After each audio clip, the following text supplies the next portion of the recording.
Bak Kurultay'da söylenen aksakal görünmüyor.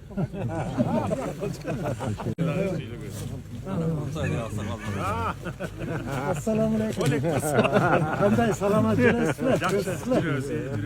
Ben siz dizde otmayın bak. Joliqmay qoldim. Men endi umraga borib keldim.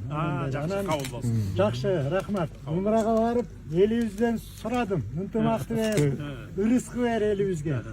Бардығы жақсылықтарды берген Құдайым. Анан эми сизден сұрадым эле мына айылды бердиңиз. Рахмат сизге. Мен ойлогондон 10 ашыгын бердиңиз. Урматтуу президент. Саламат болуңуз. Саламат болуңуз. Рахмат. Мени сұрап İzlediğiniz için rahmet aytам. Rahmet aytам. Kez geldik ceveye kaldınız mı деп. Kes geldik cevey. Anan adırdın içinde kes geldik cevey. Anan hep öyle adırdın içine bağırıp koysa leyli kanıtıp yaşar. Emmi mına emmi. Mına emmi. Kuday buyurup mına жақшылықтарға, барақтықтар aman bolgula bardığınar. Bardığınar var bolgula. Mına Президент экөөбүздүн мээнетибиз жакшылыктардан келди.